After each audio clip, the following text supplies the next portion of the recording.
आप सबको जय मसीह की। आज जबकि गुड फ्राइडे की सर्विस है और हम लोग ऑनलाइन में गुड फ्राइडे की इस सर्विस में जुड़ रहे हैं हम सब। और आज मेरे साथ मेरे चर्च के अलग अलग 4 पास्टर्स वचनों को बोलेंगे जो प्रभु यीशु मसीह ने क्रूस पर 7 वचन कहे थे। और आज उन क्रूस पर 7 वचनों में से जो पहला जो वचन है वो मैं बोलने जा रहा हूँ। सो प्रभु यीशु मसीह ने क्रूस पर जो पहला वचन कहा, परमेश्वर के वचन में लिखा है लूका की किताब और इसका 23 अध्याय और इसके 34 पद में इस तरह से लिखा है, तब यीशु ने कहा, पिता इन्हें क्षमा कर, क्योंकि ये नहीं जानते ये क्या कर रहे हैं। यहाँ पर हम प्रभु यीशु मसीह के पहले वचन को देखते हैं, जो प्रभु यीशु मसीह ने पहला वचन कहा कि पिता इन्हें क्षमा कर, ये नहीं जानते ये क्या कर रहे हैं। हम प्रभु यीशु मसीह को उस रात एक दयनीय अवस्था के अंदर देखते हैं। हम देखते हैं प्रभु यीशु मसीह का जब गतसमनी बगीचे में जो प्रभु यीशु मसीह पकड़वाए गए और उस रात से प्रभु यीशु मसीह पर यातना डालना आरंभ हुआ। उन्हें कोड़े मारे गए, कांटों का ताज रखा गया, दोषारोपण हुआ, अपमानित किया गया प्रभु यीशु मसीह पर, बहुत सारा थूक उन पर डाला गया। पूरी रात और दिन, अगले दिन तक बहुत ज्यादा पीड़ा और अपमान के घाव में चल रहे थे। या प्रभु यीशु मसीह ने ये पहला वचन क्रूस पर कहा, हे पिता इन्हें क्षमा कर, क्योंकि ये नहीं जानते ये क्या कर रहे हैं। ये बात प्रभु यीशु मसीह ने किसके लिए कही? क्या उन रोमी सैनिकों के लिए कही? जो लोग रोमी सैनिक जो प्रभु यीशु मसीह पे दोषारोपण कर रहे थे, मार रहे थे, या उन फरीसियों के लिए प्रभु यीशु मसीह ने क्षमा मांगी, जो प्रभु यीशु मसीह पे झूठा आरोप लगाकर, प्रभु यीशु मसीह पे अपमान करके, गलत आरोप लगा के प्रभु यीशु मसीह को अपमानित कर रहे थे? या प्रभु यीशु मसीह ने उन लोगों के लिए क्षमा मांगी जिन लोगों के जीवन में प्रभु यीशु मसीह आशीष का कारण बना? प्रभु यीशु मसीह ने, हम देखते हैं, बहुत सौ को चंगा किया, बहुत से परोपकार किए, बहुत से मुर्दों को जिंदा किया, कोड़ियों को शुद्ध किया, लंगड़ों को चलाया, अंधों को आंखें दी। क्या उस भीड़ के लिए प्रभु यीशु मसीह क्षमा मांग रहे थे? वो भीड़ जिसने अपने छुड़ाव के लिए डाकू बरब्बा को मांग लिया था राजा के सामने और प्रभु यीशु मसीह को कहा कि इसे क्रूस पर चढ़ा दे, क्या उन भीड़ के लिए प्रभु यीशु मसीह कह रहे थे कि इन्हें क्षमा कर दे? या प्रभु क्षमा मांग रहे थे अपने 12 शागिर्दों को लेकर, जो चेले उस समय घबरा गए थे और क्रूस पर उस घटना के वक्त चारों तरफ वो दूर दूर खड़े होकर देख रहे थे? वो किसके लिए क्षमा मांग रहा था? सच में एक गहन मुद्दा है इस बात को समझने के लिए। जब हम परमेश्वर के सामने उसके साथ, जब पवित्र आत्मा के चरणों में जब हम बैठते हैं, तब हम उस मर्म को समझ पाते हैं जिस मर्म में प्रभु यीशु मसीह ने क्रूस पर पहला वचन हमारे उद्धारकर्ता ने जगत से कहा, हे पिता इन्हें क्षमा कर, क्योंकि ये नहीं जानते ये क्या कर रहे हैं। ये बात प्रभु यीशु मसीह ने केवल कुछ समुदाय के लिए नहीं कही थी, बल्कि पूरी मानव जाति के लिए, संपूर्ण जगत के लिए कही थी। क्योंकि परमेश्वर एक समुदाय का परमेश्वर नहीं है, वो तो एक विराट परमेश्वर है, पूरा ब्रह्मांड, पूरे जगत का परमेश्वर है। और परमेश्वर का जो सबसे पहला स्वभाव है, क्योंकि बाइबल परमेश्वर का वचन कहता है परमेश्वर प्रेम है और प्रेम ही परमेश्वर है। जब कोई व्यक्ति बहुत ज्यादा प्रेम करता है, वही व्यक्ति क्षमा का भावना रख सकता है, क्षमा कर सकता है। हम यहाँ पर 2 प्रकार के प्रेमों को देखते हैं। एक होता है मानवीय प्रेम, जो कि एक स्वार्थी प्रेम रहता है, जो कि एक भावनात्मक, एक रिश्तों से जुड़ा हुआ प्रेम होता है। माँ बाप अपने बच्चों को प्यार कर सकते हैं और उन्हें हर गलती के लिए उन्हें माफ कर सकते हैं। परंतु वो कभी भी दूसरों की बच्चों की गलतियों को माफ नहीं कर सकते। एक भाई अपनी बहन की हर गलती को माफ कर देगा, या एक बहन अपने भाई की हर गलती को माफ कर देगी, परंतु वो दूसरे लोगों की गलतियों को माफ नहीं कर सकते। इसी तरह से इस संसार में जो रिश्ता जिस रिश्ते के साथ जुड़ा है, वो केवल उसी को क्षमा कर सकता है, परंतु जो परमेश्वर है वो सबको क्षमा करने वाला परमेश्वर है। प्रभु जो है वो अद्भुत है, और वो अपने भीतर एक मानवीय प्रेम नहीं रखता, वो रखता है अपने भीतर आगापे प्रेम को। हम एक बहुत ही अच्छे उदाहरण को देखेंगे। आइए हम प्रभु के वचन से देखते हैं। पहला कुरिन्थियों की किताब, इसका 13 अध्याय और इसके 7वें वचन में इस तरह से लिखा है, वह सब बातें सह लेता है, सब बातों की प्रतीति करता है, सब बातों की आशा रखता है और सब बातों में धीरज धरता है। यह वचन में लिखा है, प्रेम सब कुछ सह लेता है। प्रेम क्या करता है? सब कुछ सह लेता है। जब कोई व्यक्ति अगापे प्रेम से भरा होता है, वो अपने जीवन में हर कड़वाहट, हर बात को सह लेता है। हो सकता है कि आज हम लोग कई लोगों से इस संसार में ठोकर खाते हैं। कई लोग हमें भावनात्मक या शरीर में होकर हमें चोट पहुंचा देते हैं। कई लोग ऐसे होते हैं हमारे जीवन में जो आते हैं, चोट पहुंचाते हैं, भावनात्मक रिश्ता तोड़ते हैं और चले जाते हैं।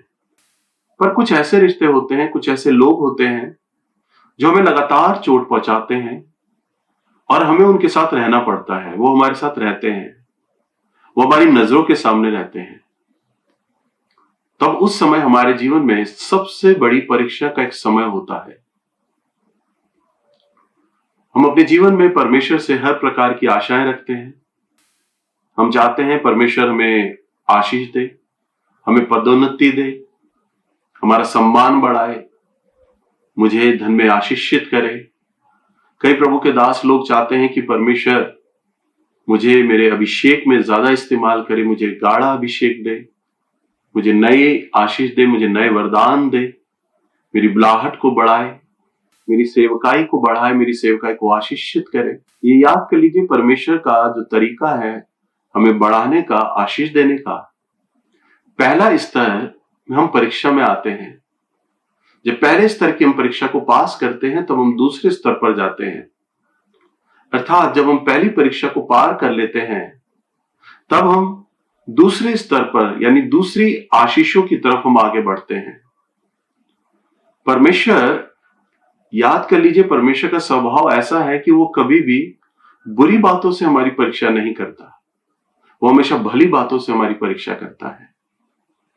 और अधिकांश मैंने बीते वर्षों में अपनी सेवकाई के अनुभव से सीखा है कि परमेश्वर हमसे कई बार वो चाहते हैं कि हम दूसरों को क्षमा करें। क्षमा करना भी एक प्रकार की, मानो हमारे जीवन में एक आत्मिक परीक्षा है। कई बार हम दूसरों को क्षमा कर देते हैं, प्रभु के सामने माफी मांग लेते हैं, प्रभु हम माफ कर देते हैं और अब हमारा उससे कोई संबंध नहीं है, अब कभी हमने उससे मिलना नहीं है। हमारे लिए वो माफ करना बड़ा सहज हो जाता है। परंतु कई लोग जो हमारे साथ हमेशा रहेंगे, जैसा मैंने अभी कहा, शायद हमारा जीवन साथी, शायद हमारे बच्चे, जो कई बार हमें भावनात्मक चोट पहुंचा जाते हैं, परंतु हमें उनके साथ रहना पड़ता है। हम अपनी पत्नी को नहीं त्याग सकते, अपने बच्चों को नहीं त्याग सकते, परंतु हमें उन्हें लगातार माफ करना है, अपने बच्चों को माफ करना है। कई बार जहां हम काम करते हैं, हमारे जो कुलीग हैं, हमारे जो कोवर्कर हैं, जो हमारे साथ काम करते हैं, हमें उनके साथ जुड़ा रहना पड़ता है कई सालों तक, और वो भी हमें कई बार भावनात्मक संघर्ष देते हैं, भावनात्मक चोट पहुंचाते हैं, हमें उन्हें भी माफ करना होता है। प्रभु हमें चाहते हैं कि हम हर स्तर पर माफ करें।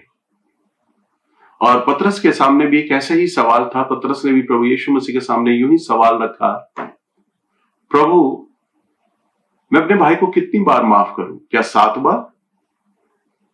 क्योंकि पतरस जो था परमेश्वर की आज्ञाओं को मानना चाहता था, चलना चाहता था, और मुझे लगता है उसने अपने भाइयों को 7 बार माफ कर दिया होगा। तभी उसने अपने भाई प्रभु के सामने सवाल रखा, और जो 7वां जो शब्द है वो वचन के अनुसार सिद्धता का, परिपूर्णता का अंक है। तो उसने सवाल रखा, प्रभु 7वां अंक परिपूर्णता का है, क्या इतना कंप्लीट है? 7 बार मैंने माफ कर दिया, क्या इतना काफी है? प्रभु यीशु मसीह ने कहा 7 नहीं वरन 70 गुना, वरन उससे भी अधिक तुझे माफ करना है।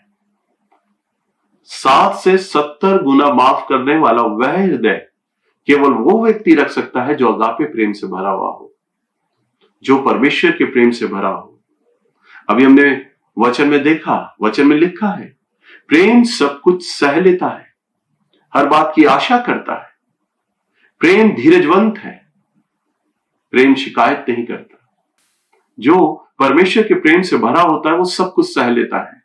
हम मानवीय स्तर पर भी देखते हैं, एक मां अपने बच्चों को आसानी से माफ कर देती है क्योंकि वो अपने बच्चों से प्यार करती है, इसलिए वो उन्हें माफ कर देती है। परंतु वो दूसरे बच्चों को इसलिए माफ नहीं कर पाती क्योंकि वो दूसरे बच्चों से प्यार नहीं करती। एक भाई अपनी बहन को आसानी से उसकी हर गलती पे माफ कर सकता है, परंतु वही भाई दूसरी लड़कियों को बहन नहीं मानता, इसलिए वो उनकी गलतियों को भी माफ नहीं कर सकता। परंतु परमेश्वर का जो प्रेम है वो किसी भी देश, रंग, बोली, भाषा और रिश्तों से कहीं ऊपर है। और जब हम परमेश्वर के चरणों में रहते हैं, हम जब परमेश्वर के साथ चलते हैं, तब हम उस अगापे प्रेम से भरने लगते हैं। जैसे जैसे हम परमेश्वर के साथ समय बिताते हैं, जैसे जैसे हम परमेश्वर की उपस्थिति में समय बिताते हैं, हम परमेश्वर के इस अगापे प्रेम से अपने जीवन में भरना आरंभ हो जाते हैं। हम प्रभु के इस प्रेम में भरना सीख जाते हैं। तब हमारा हृदय केवल अपने लोगों तक सीमित नहीं रहता कि हम अपने ही लोगों को क्षमा कर पाए। तब हमारा हृदय, हमारी भावनाएं संपूर्ण मानव जाति के लिए हो जाती हैं।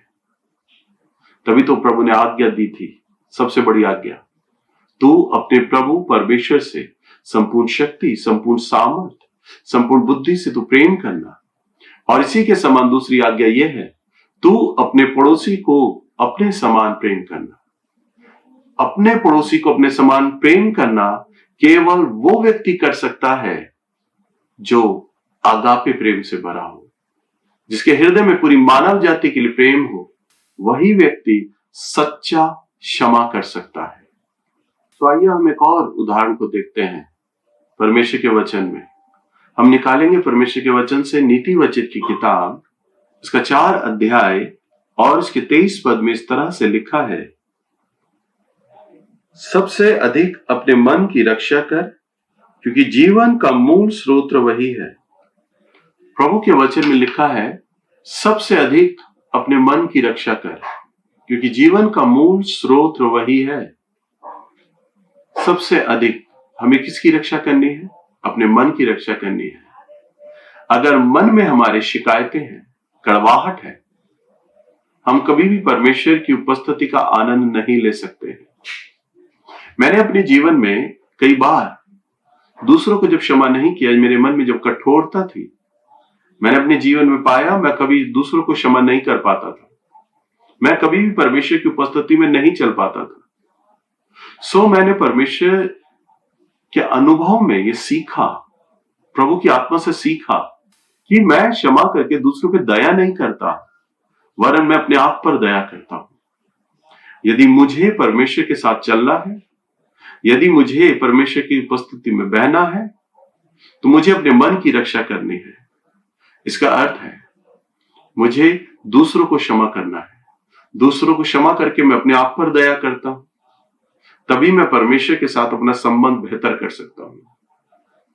प्रभु यीशु मसीह ने क्रूस पर जो वचन कहा, हे पिता इन्हें क्षमा कर, क्योंकि ये नहीं जानते ये क्या कर रहे हैं। प्रभु ने हमारे सामने एक बहुत ही अच्छा उदाहरण रखा। अगर प्रभु यीशु मसीह ये वचन नहीं कहते, तो आज हम लोग अपने मनों में ये विचार करते कि प्रभु के मन में भी वेदना थी, चोट थी, प्रभु के मन में भी गुस्सा था और वो चुपचाप उसने बलिदान दे दिया, उसने किसी को कुछ नहीं कहा। परंतु प्रभु ने पहला ही ये शब्द क्रूस पर कहा कि पिता इन्हें क्षमा कर, क्योंकि ये नहीं जानते क्या कर रहे हैं। ऐसा करके उसने हमारे सामने एक उदाहरण रखा कि जो चाल मैं चलता हूं वो चाल तुम्हें भी चलनी है, तुम्हें भी मेरे इस प्रेम से भरना है।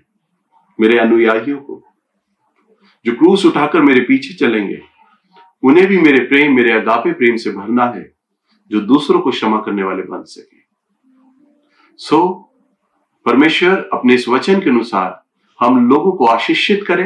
आप सब लोगों का मन परमेश्वर ऐसा बना है कि हम सब लोगों का मन और मेरा मन परमेश्वर के प्रेम से भरा हो, ताकि हम परमेश्वर की इस इच्छा को जानकर उसे पूरा कर सकें और दूसरों को क्षमा करने वाला हृदय हमारा बन सके।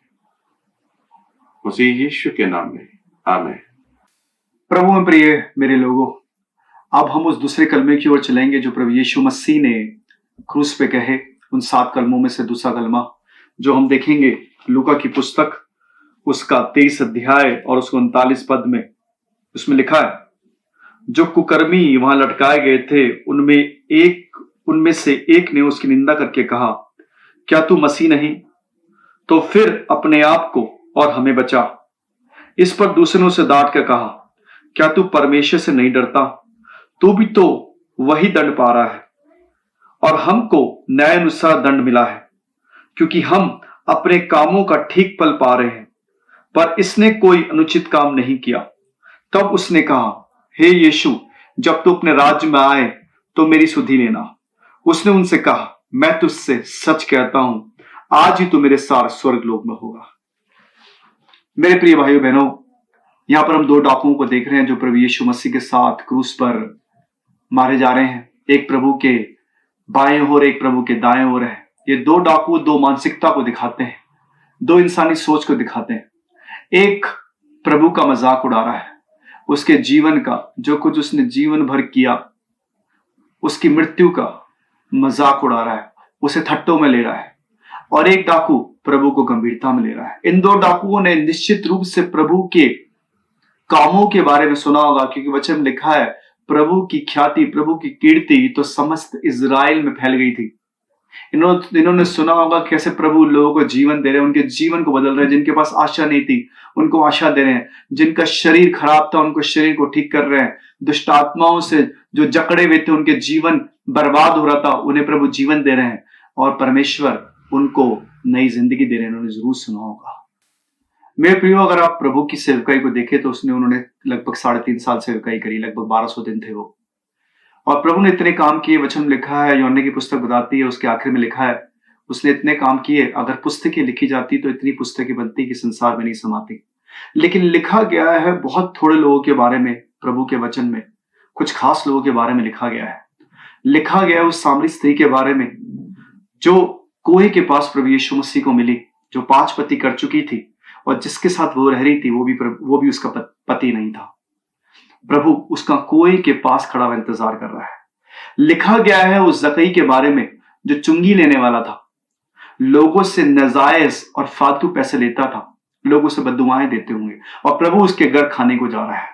लिखा गया है उस स्त्री के बारे में जिसको लोगों ने व्यभिचार में पकड़ा था और प्रभु उसे बचा रहा है, क्योंकि लोग उसे पत्थरों से मार रहे हैं। क्या खास बात है इन लोगों में? खास बात यह है इन लोगों के अंदर खास बात यह है कि संसार इनसे नफरत करता था। संसार के अंदर इन लोगों के लिए कोई जगह नहीं थी, उनके अंदर इन लोगों के लिए कोई इज्जत नहीं थी। लेकिन प्रभु के लिए इन लोगों के अंदर प्रेम था। जिन लोगों ने संसार ने ठुकराया, लेकिन प्रभु ने इनको गले से लगाया। इन लोगों का जिनका मैं आपको जिक्र कर रहा हूं, इनके पास ना कोई वर्तमान था ना कोई भविष्य, इनका जीवन से अंधकार में था। इन लोगों का उल्लेख कर अपने वचनों में प्रभु ने बताया कि वो कैसे लोगों के लिए आया। लेकिन इन लोगों ने कुछ खास बात करी, इन लोगों ने कुछ एक खास बात करी जिसकी वजह से प्रभु ने इनको अपनाया। वो था पछतावा। इन लोगों ने मन फिराया, अपने पुराने जीवन से, अपनी पुरानी चाल चलन से मन फिराया। जिस डाकू के बारे में अभी हम जिक्र कर रहे हैं, जिसके बारे में अभी हम पढ़ रहे हैं, वो डाकू था। उसने पूरे जीवन भर डाका डाला होगा, व्यभिचार किया होगा, बलात्कार किया होगा, लूटा होगा, लोगों को नुकसान पहुंचाया होगा, लेकिन उसने प्रभु को अपनाया। वो पछताया होगा। बाइबल के अंदर सब कुछ नहीं लिखा, लेकिन वो सोचिए कितने घंटों पर रोया होगा, अपने अपराधों को याद कर कर वो रोया होगा, वो पछताया होगा और अपने अपराधों को उसने माना होगा। ये बड़ी बात है जो उसने करी और उन लोगों ने करी, उस सामरी स्त्री ने करी, वो पछताई। उस जकई ने करा जिसने अपना धन गरीबों और कंगालों में बंटने के लिए दे दिया। उस स्त्री ने किया जो व्यभिचार में पकड़ी गई थी कि वो पछताए। मेरे प्रियो, प्रभु ने उसके पछतापी हृदय को देखा होगा, उस डाकू के पछतापी हृदय को। प्रभु ने उसे ये नहीं बोला कि तुझे अब मेरी याद आई। प्रभु ने देखा होगा सचमुच उसको यही आखिरी मौका, पहला और आखिरी मौका मिला है।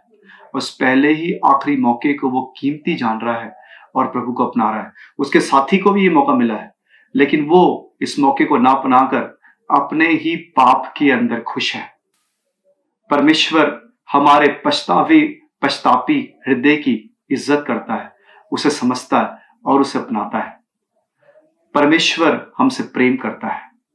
बहुत से लोग ये नहीं जानते कि वो लोग प्रभु के लिए कितने खास है। जितने लोग मेरी बात देख और सुन रहे हैं, मैं आपको बताना चाहता हूं, जो भी मुझे देख रहा है, कि आपका जीवन प्रभु के लिए बहुत खास है। वो आज भी आपका इंतजार कर रहा है, आपके पछतापी हृदय का इंतजार कर रहा है।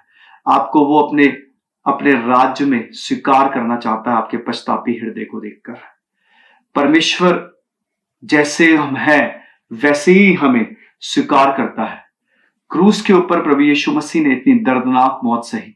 उसको 9 इंच की लंबी लंबी कील वाले कोड़े मारे गए। 150 किलो का क्रूस उठा के वो चला। क्रूस के ऊपर वो बिल्कुल नंग था। उन जल्लाद सैनिकों ने उसके शरीर पे कपड़ा छोड़ा ही नहीं था। और इस दर्दनाक मौत को सहकर उसे क्या मिला? उसे हम लोग मिले। उसने हमारे लिए आशीषों के रास्ते खोल दिए। उसने हमारे लिए स्वर्ग का रास्ता खोल दिया। जितने लोग मुझे सुन रहे हैं, मैं आपको बताना चाहता हूं, आपसे परमेश्वर बहुत प्रेम करता है। आपका प्रभु इंतजार करता है। आप जैसे भी हैं, गरीब, अमीर, पढ़े लिखे, अनपढ़, आपके पास धन है या नहीं है, प्रभु को इससे कोई मतलब नहीं है। लेकिन आप जैसे भी हैं, प्रभु आपसे प्रेम करता है और आपका इंतजार कर रहा है। प्रभु आपके पछतापी हृदय को देखता है और परमेश्वर उस पछतापी हृदय का इंतजार कर रहा है। जब हम अपने अपराधों को परमेश्वर के सामने मान लेते हैं, चाहे वो कैसी क्यों ना हो, जैसे उस डाकू ने मान लिया। उस डाकू ने अपने जीवन में पता नहीं कितने भयंकर अपराध और डाके डाले होंगे, कितना कुछ उसने किया होगा, लेकिन उसने सब कुछ मान लिया और परमेश्वर ने उसके सारे सब कुछ अपराधों को धो डाला।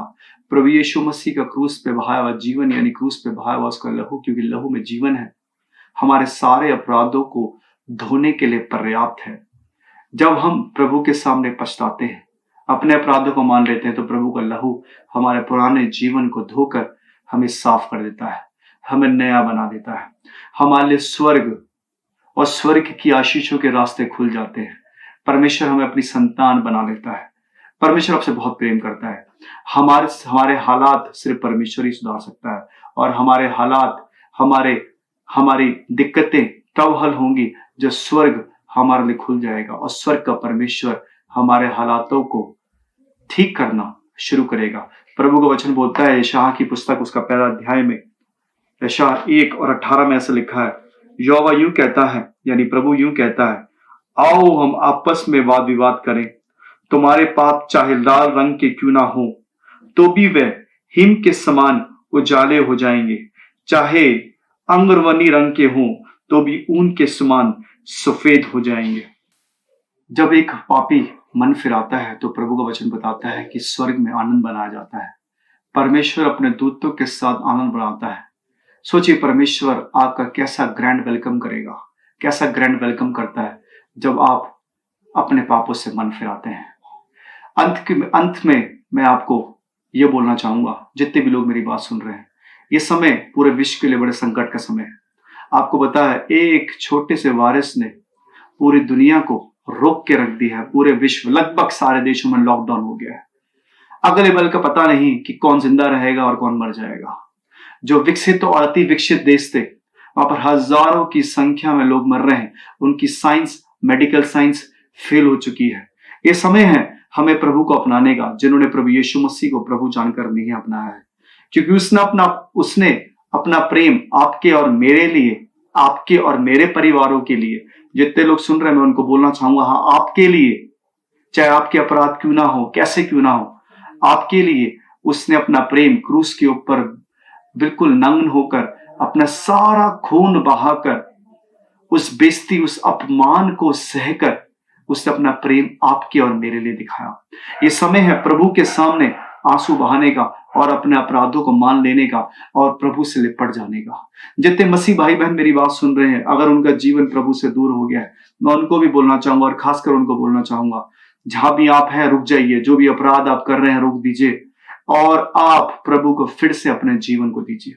जो भी आप कर रहे हैं, जो भी अपराध आप, जिसमें भी आप लिप्त हैं, प्रभु से माफी मांगिए। वो प्रभु आज भी आपसे बहुत प्रेम करता है। प्रभु आज भी हम सबका इंतजार कर रहा है। उसका प्रेम हमारे लिए कभी खत्म नहीं होगा। वो आज भी उन सब का इंतजार कर रहा है जो उसके पास उसे अपनाना चाहते हैं। प्रभु आपसे, हाँ, आप और आपके परिवार से बहुत प्रेम करता है। प्रभु आपको आशीष दे। हालेलुया। अब हम अपने तीसरे कलमे की ओर चलेंगे, तीसरे वचन की ओर, जो प्रभु यीशु मसीह ने क्रूस पर 7 शब्द कहे, उनमें से हम तीसरे वचन की ओर चलेंगे।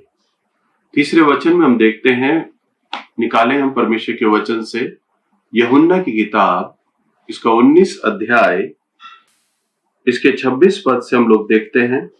तब यीशु ने अपनी माता और उस चेले को जिससे वो बहुत प्रेम रखता था उसे खड़े देखा तो अपनी माता से कहा, हे नारी, देख, ये तेरा पुत्र है।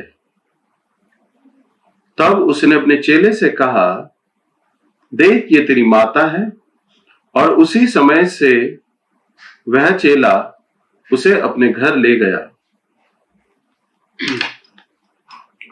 यहां हम देखते हैं प्रभु के वचन में, जो प्रभु यीशु मसीह ने पहला वचन कहा, तब प्रभु यीशु मसीह ने क्रूस पर से अपने चेले को, वचन में लिखा है, जिससे वो बहुत प्रेम करता था, अर्थात यूहन्ना से प्रभु यीशु मसीह बहुत ही प्रेम करता था। हम देखते हैं 12 चेलों के अंदर सबसे अधिक जो प्रेम था वो यूहन्ना का था। जब भी प्रभु यीशु मसीह यूहन्ना के पास आते, चेलों के पास आते, तो यूहन्ना प्रभु के साथ बैठता, बिल्कुल उसके निकट बैठता। अगर हम इंजीलों में देखते हैं, मत्ती, मरकुस, लूका, हम इन तीनों किताबों को पढ़ते हैं और यूहन्ना की किताब को हम पढ़ते हैं तो बिल्कुल अलग पाते हैं। मत्ती, मरकुस, लूका के अंदर प्रभु ने जो बातें बोली और प्रभु ने जो बातें करी वो बिल्कुल हूबहू एक जैसी हैं। हम देखते हैं मत्ती की किताब में भी कोढ़ियों को चंगा किया, वही लूका और यूहन्ना की किताब में भी लिखा है, वही बिल्कुल एक तरह के आश्चर्य कर।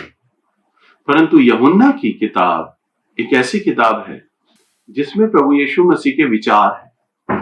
प्रभु यीशु मसीह जो सोचते थे वही बातें यूहन्ना की किताब में अधिकांश लिखी गई हैं। सो यूहन्ना प्रभु के इतने करीब था जो कि प्रभु के विचार तक, उसकी भावनाओं को पढ़ लिया करता था। और आगे चलकर इसी यूहन्ना को प्रभु ने कितना बड़ा उत्तरदायित्व दिया कि बाइबल की अंतिम पुस्तक प्रकाशित वाक्य भी उसी यूहन्ना के माध्यम से प्रभु यीशु मसीह ने लिखवाई। सो अपनी माता की जिम्मेदारी प्रभु किसके कंधों पर रखे? हम देखते हैं जब प्रभु यीशु मसीह क्रूस पर है, दोनों तरफ उसके डाकू हैं, एक डाकू बाएं ओर और एक डाकू दाएं ओर प्रभु यीशु मसीह के चारों तरफ लटकाए हैं। चारों तरफ भीड़ है जो प्रभु का मजाक बना रही है, उपहास कर रहे हैं। वो रोमी सैनिक हैं जो प्रभु के वेदना का, दर्द का मखौल बना रहे हैं। और उसके चेले खामोश दूर दूर खड़े हैं, जैसे मानो वो प्रभु यीशु मसीह को जानते भी नहीं। और थोड़ी दूर पर प्रभु यीशु मसीह ने अपनी मां को और यूहन्ना को पास खड़े देखा। वो यूहन्ना जो प्रभु यीशु मसीह से बहुत प्रेम करता था, बिल्कुल पास खड़ा था। प्रभु यीशु मसीह की मां जो प्रभु यीशु से बहुत प्रेम करती थी, वो उसके पास खड़ी थी। प्रभु ने जब उन्हें देखा, प्रभु ने विचार किया, ये वो समय है जब मैंने अपने पिता परमेश्वर की इच्छा का सम्मान किया और उसे पूरा कर दिया है। तमाम मेरे विषय में जो भी अब तक पुराने नियम से लिखी हुई भविष्यवाणियां थी, उन भविष्यवाणियों को मैंने पूरा किया है और सारी बातों को मैंने पूरा किया। मैंने हर दंड, हर अपमान सहा, हर वेदना, हर मार सही और अपने पिता परमेश्वर की इच्छाओं का सम्मान किया और उसे पूरा किया। तब प्रभु यीशु मसीह देख रहे थे, बस अब कुछ समय में मेरे प्राण निकल जाएंगे और मैं मर जाऊंगा, फिर मुझे कब्र में रखा जाएगा, मैं जीवित हो उठूंगा और आसमान पर चला जाऊंगा। परंतु अपने पीठ पीछे मैं अपनी मां को छोड़े जा रहा हूं, जिस मां को प्रभु यीशु मसीह ने बचपन से देखा था और जवानी के आलम तक प्रभु यीशु मसीह अपनी मां के संग रहे थे और मां की देखभाल करते थे और मां से प्रेम करते थे। तब जो प्रभु यीशु मसीह अपने सबसे प्रिय चेले यूहन्ना से प्रेम करते थे,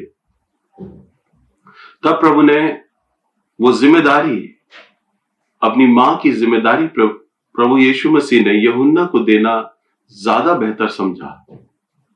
क्योंकि जैसा मैंने अभी आपसे कहा, सिर्फ यूहन्ना ही एक ऐसा चेला था जो प्रभु यीशु मसीह के मर्म, उसकी भावनाओं को, उसकी इच्छा को बेहतर तरीके से समझ सकता था। प्रभु यीशु मसीह ने बेहतर समझा अपनी मां की जिम्मेदारी अपने सबसे प्रिय चेले यूहन्ना को देने के लिए।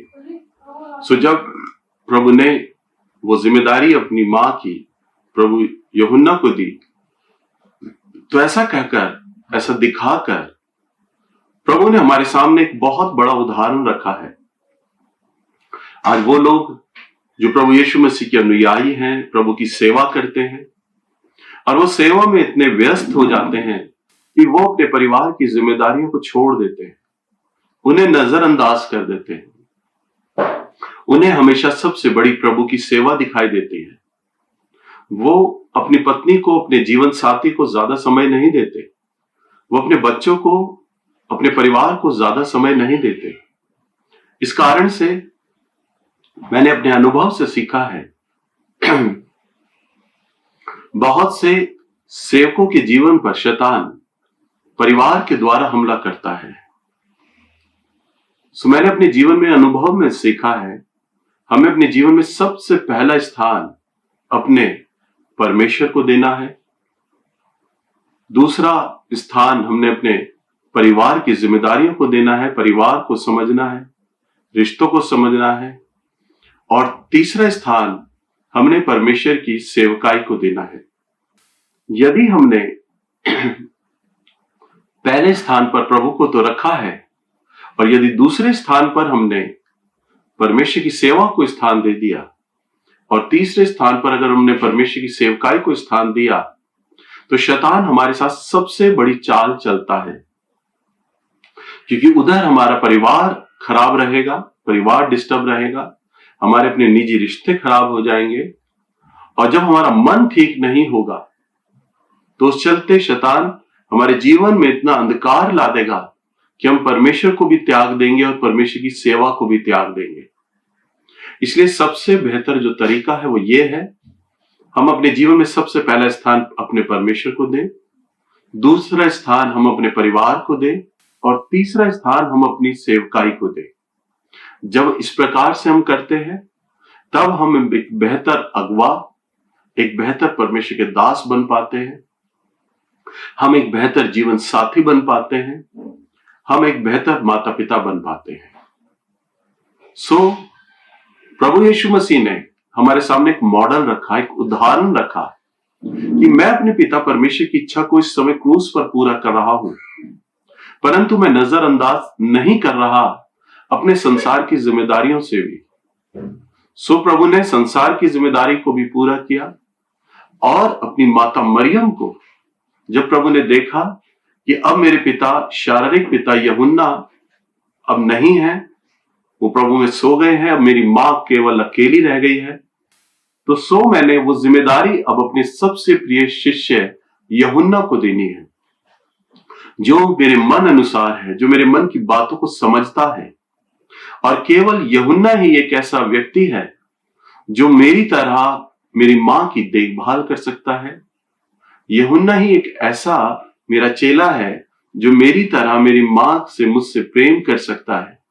एक यूहन्ना ही है जो मेरी तरह मेरी मां से प्रेम कर पाएगा और उनकी देखभाल कर पाएगा। सो प्रभु यीशु मसीह ने इस तीसरे वचन के अनुसार अपने चेलों को कहा, देख ये औरत तेरी मां है, और उस अपनी मां की तरफ देखकर कहा, ए औरत देख ये तेरा बेटा है। और इस तरह से कहकर प्रभु यीशु मसीह ने पिता परमेश्वर की क्रूस पर तो उस इच्छा का सम्मान किया ही, उसे पूरा भी किया, साथ में एक पुत्र होने के चलते भी अपने संसार की आखिरी जिम्मेदारी को भी प्रभु यीशु मसीह ने पूरा किया। सो हमें, जो कि हम प्रभु यीशु मसीह के अनुयायी हैं, हम प्रभु यीशु मसीह पे विश्वास करते हैं, उसे प्रेम करते हैं, सो हमें परमेश्वर के स्वभाव के अनुसार हमें अपने संसार की जिम्मेदारियों को भी देखना है। हमारे साथ जो जुड़े रिश्ते हैं, हमें उनकी जिम्मेदारियों को भी बखूबी पूरा भी करना है। तभी हम एक अच्छे प्रभु के दास, एक अच्छे सेवक, एक अच्छे जीवन साथी और एक अच्छे माता पिता भी बन सकते हैं। Praise the Lord. मैं पास्टर परवीन सिंह आज गुड फ्राइडे के दिन आज आपके साथ हूँ, और प्रभु यीशु मसीह ने जैसा वचन में बोला है, क्रूस पर प्रभु यीशु मसीह ने 7 वचन बोले, जिसमें से चौथा वचन ये था कि प्रभु ने कहा, एली एली लमा शबक्तनी, जिसका अर्थ है, हे मेरे परमेश्वर, हे मेरे परमेश्वर, तूने मुझे क्यों छोड़ दिया। आज उसी वचन को हम सीखेंगे कि प्रभु का ये कहने का मतलब और पर्पस क्या था, और वो इस बात से क्या सिखाना चाहते थे।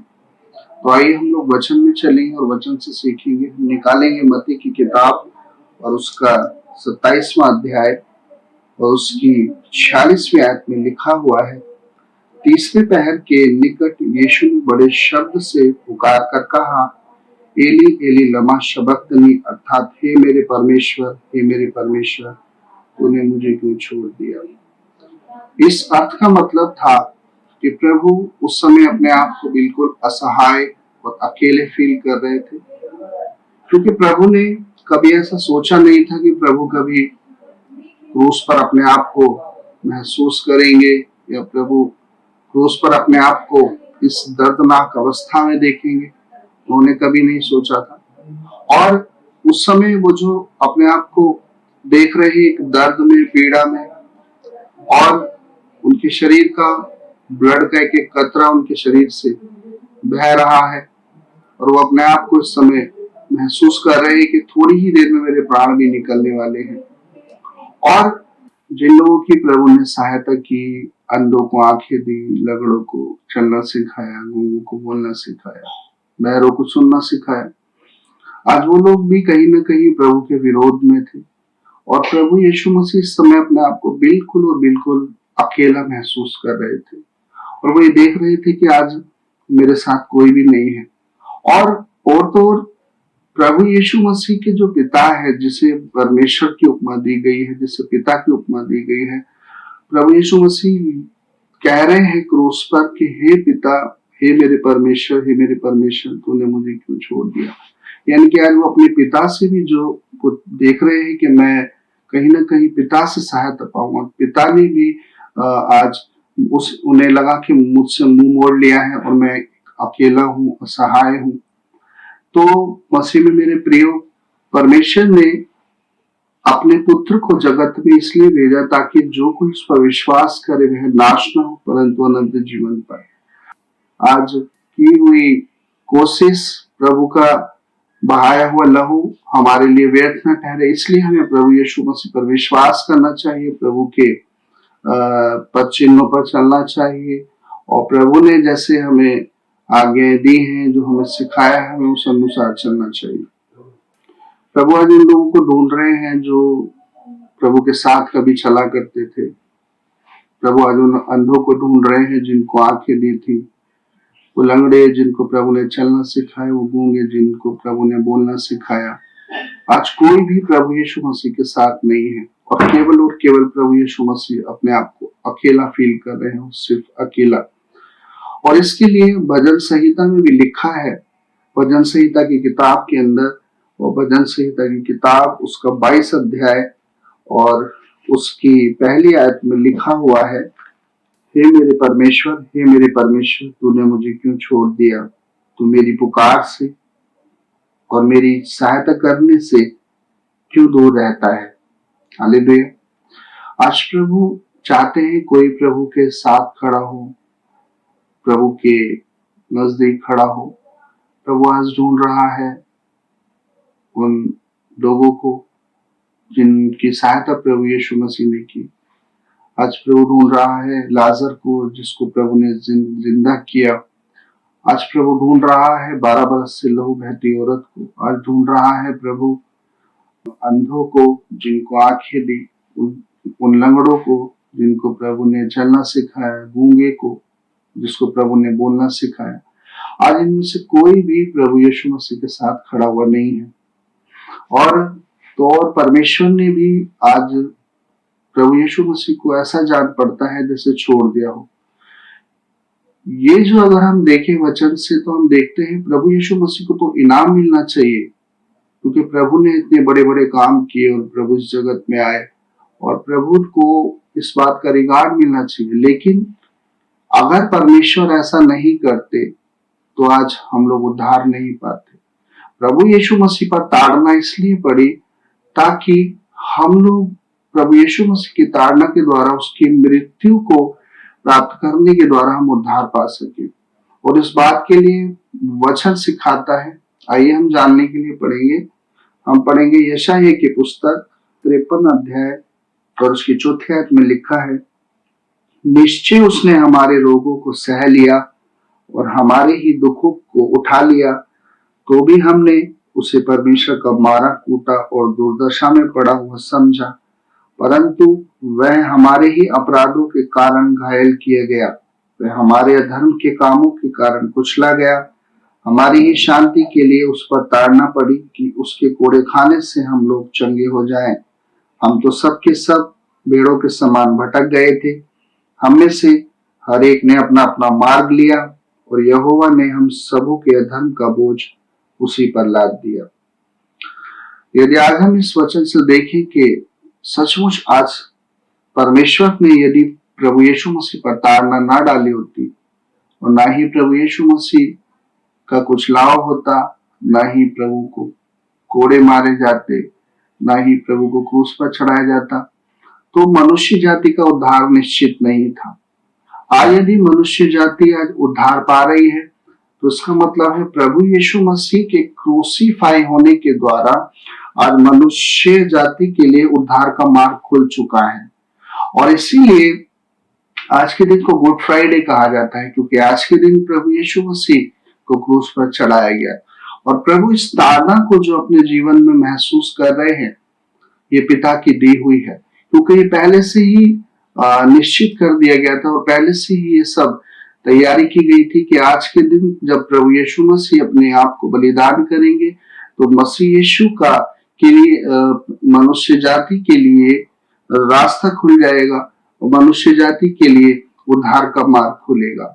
और भजन संहिता 22 अध्याय उसकी 11वीं आयत में, मुझ से दूर ना हो क्योंकि संकट निकट है और कोई सहायक नहीं, बहुत से सांडों ने मुझे घेर लिया है, बाशान के बलवंत सांड मेरे चारों ओर मुझे घेरे हुए हैं, वे फाड़ने वाले और गरजने वाले सिंह के समान मुझ पर अपना मुंह पसारे हुए हैं।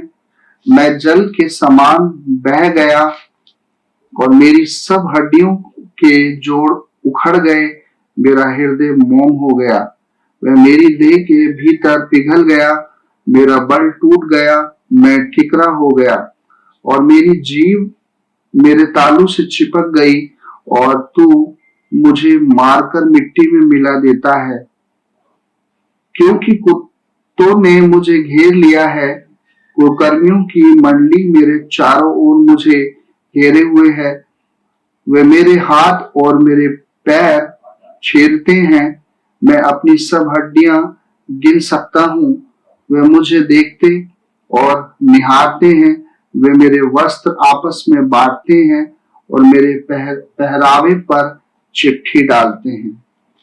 हालेलुया। हम देखते हैं कि प्रभु यीशु मसीह आज किस प्रकार का बलिदान आज क्रूस पर दे रहे हैं। आज हम प्रभु के इस समय के स्वभाव को देख सकते हैं कि प्रभु बिल्कुल और बिल्कुल अकेले हैं और असहाय हैं और वो इस चीज को महसूस कर रहे हैं कि आज उनको आज सांडों ने घेरा हुआ है, आज वो बिल्कुल तन्हा है, तकलीफ में है और प्रभु के वस्त्रों को भी चिट्ठियों में बांट लिया गया। मसीह में मेरे प्रियो, प्रभु ने जो बलिदान हमारे लिए क्रूस पर दिया है वो सचमुच में असहनीय है और प्रभु ने ये जो बलिदान हमारे लिए दिया है ये बहुत बड़ा है। इसे हम याद रखें, इसको हम ना भूलें, क्योंकि प्रभु यीशु मसीह के वचन में लिखा है, परमेश्वर ने बोला है वचन के अंदर यूहन्ना 3:16 में कि परमेश्वर ने जगत से ऐसा प्रेम रखा कि उसने अपना इकलौता पुत्र दे दिया ताकि जो कोई उस पर विश्वास करे वह नाश ना हो परंतु अनंत जीवन पाए। मसीह में मेरे प्रियो, आज प्रभु ने हमारे लिए जो बलिदान दिया है, जो समर्पण किया है, ये छोटा नहीं है। आज ये बलिदान हमें बताता है कि परमेश्वर ने हमसे कितना अपार प्रेम किया है और उसके प्रेम की कोई भी सीमा नहीं है। इसलिए हम इस प्रेम को याद रखें और प्रभु पर विश्वास करें, चाहे हालात जैसे भी हो।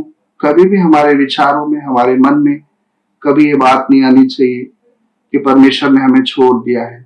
हो सकता है हमारे पास खाने को ना हो सकता है पहनने को ना हो, हमारे पास हो सकता है कोई विकट परिस्थिति आ जाए, तो हम कई बार मन में ये विचार करते हैं कि हमें शायद परमेश्वर ने छोड़ दिया है। तो यकीन मानिएगा भाइयों, आज परमेश्वर हमें कभी नहीं छोड़ेगा। उसने कहा है, दूध पिलाती हुई माँ अपने बच्चों को छोड़ देगी, लेकिन मैं कभी तुम्हें ना छोड़ूंगा, ना मैं कभी तुम्हें त्यागूंगा। इसलिए हमेशा हम उसके साथ जुड़े रहें, उससे प्रार्थना करें और उस पर विश्वास करें, क्योंकि वो हमसे बहुत प्रेम करता है। प्रभु को धन्यवाद देता हूँ इस वचन के लिए। प्रभु के वचन के सुने जाने पर प्रभु अपनी आशीष दे। जय मसीह। हालेलुया। आइए हम परमेश्वर के वचन से देखेंगे। ये उन परमेश्वर के उन 7 वचनों में से वो 5वां वचन है जो परमेश्वर ने क्रूस के ऊपर कहे। आइए हम इस वचन को देखें। यहाँ यूहन्ना की किताब उसका 19 अध्याय और उसकी 28 आयत में इस प्रकार से लिखा है, इसके बाद यीशु ने यह जानकर कि अब सब कुछ पूरा हो चुका, इसलिए कि पवित्र शास्त्र में जो कहा गया वह पूरा हो, कहा मैं प्यासा हूं। हालेलुया। यहाँ वो अपने वचन को बोलते वक्त कहता है कि मैं प्यासा हूं। सच में वो उस समय प्यासा था, उसको प्यास लगी थी, क्योंकि वो ताड़ना सहते सहते 12 से 13 घंटे का समय उसको हो चुका था और उस दौरान उसको कुछ खाने और पीने को नहीं मिला था। सच में वो प्यासा था, लेकिन जब उसको पीने के लिए दिया गया तब उसने नहीं पिया। क्यों? क्योंकि जो उसकी प्यास थी ना, वो शारीरिक नहीं वरन आत्मिक थी। वो आत्मा की प्यास की बात करता था वहां पर, ना कि शरीर की। और हम यदि प्यास की बात करते हैं तो आज हमारे अंदर शरीर की प्यास है, ना कि आत्मा की। और परमेश्वर अपनी मृत्यु के समय पर इस बात को कह रहा है कि मैं प्यासा हूं। यहां यदि हम वचन को ध्यान से देखें तो यहां पर लिखा है इसी के बीच में, इसलिए कि पवित्र शास्त्र में जो कहा गया वह पूरा हो। वो अपनी प्यास को परमेश्वर के वचन में दिखला रहा है। वो कह रहा है जो पवित्र शास्त्र में कहा गया वो पूरा हो, तब वो कहता है कि मैं प्यासा हूं। उसकी जो प्यास थी वो संसारिक नहीं थी, उसकी प्यास आत्मिक थी। उसकी जो प्यास थी वो ये थी कि परमेश्वर की आज्ञाओं को पूरा करूं। उसके अंदर प्यास थी कि मैं प्रभु की आज्ञाओं को अपने जीवन से पूरा करूं। लेकिन आज यदि हम इस वचन को देखते हैं तो हम देखते हैं कि उसके अंदर प्रभु की आत्माओं की प्यास थी, हाँ, और प्रभु के लोगों की प्यास थी। वो कह रहा है मैं प्यासा हूं। यदि हम वचन को देखें तो पुराने नियम में जब कलीसिया प्यासी थी तो परमेश्वर ने मूसा के द्वारा उन्हें चट्टान से पिलाया। वहां परमेश्वर ने मनुष्य की प्यास को पूरा किया। क्यों? क्योंकि उस समय शारीरिक प्यास में था, आत्मिक नहीं। आज यीशु शारीरिक प्यास में नहीं वरन आत्मिक प्यास में है, और वो कह रहा है मैं प्यासा हूं। आइए हम इस वचन को पढ़े। इब्रानियों की किताब 5 अध्याय और उसकी 8 आयत। पुत्र होने पर भी उसने दुख उठा उठाकर आज्ञा माननी सीखी और सिद्ध बनकर अपने सब आज्ञा मानने वालों के लिए सदाकाल का उद्धार का कारण हो गया। उसमें क्रूस के ऊपर भी जो प्यास थी ना, वो इसलिए थी कि मैं परमेश्वर की आज्ञाओं को मानूं और उस उद्धार का कारण बनूं जिस उद्धार के लिए परमेश्वर ने मुझे इस पृथ्वी पर भेजा। वो इस प्यास को लेके क्रूस पर कहता मैं प्यासा हूं। उसने अपनी प्यास को लोगों के ऊपर प्रकट करा। वचन बता रहा है इब्रानियों के अंदर कि वो कह रहा है कि उसने दुख उठा उठाकर आज्ञा माननी सीखी। यदि आज हमारे जीवन में जब दुख आ जाता है तो हम अपने जीवन के दुख के अंदर सब कुछ भूल जाते हैं। हम भूल जाते हैं कि हमारे उद्धारकर्ता प्रभु यीशु मसीह ने दुख उठाया और दुख उठा के आज्ञा मानना सीखा। हम भूल जाते हैं सब कुछ। हमें अपने दुख के अंदर सिर्फ हमें अपना दुख दिखाई देता है, ना कि और कुछ, जबकि परमेश्वर अपने दुख के अंदर इस संसार का उद्धार देख रहा था। हम अपने दुख में बिल्कुल भूल जाते हैं कि वो हमारे लिए उद्धार का कारण बन के आया था। उसने हमारे लिए दुख उठाए थे, उसने हमारे लिए क्रूस सहा, हमारे लिए 39 कोड़ों को खाया। हम भूल जाते हैं अपने दुख में। यदि हमें अपने दुख में याद रहता है तो सिर्फ चिन्ह और चमत्कार, और सही मायने में यदि हम देखते हैं तो प्रभु यीशु मसीह हमारे जीवन में मात्र चिन्ह और चमत्कारों को प्रकट करने के लिए नहीं आए थे, वरन वो हमारे जीवन का उद्धार करने के लिए आए थे। वो चाहते थे कि इनके जीवन में जो समस्याएं, जिन बुराइयों में जी रहे हैं, जिन बुरी बातों में जी रहे हैं, ये उनसे छुटकारा पाए। वो चाहते थे कि यह आत्माएं नाश ना हो वरन उद्धार पाए। इसलिए उन्होंने क्रूस पर उस मृत्यु को सहा। इसीलिए उन्होंने अपने प्राणों को हमारे लिए दिया, और प्राण देते देते वो कह रहे हैं कि मैं प्यासा हूं। सही मायने में यदि मैं कहूं तो आज उसके अंदर प्यास है उस जक्कई की जो उस समय कहता था कि मैं अपना आधा धन कंगालों में बांट दूंगा। आज वो जक्कई कहां है?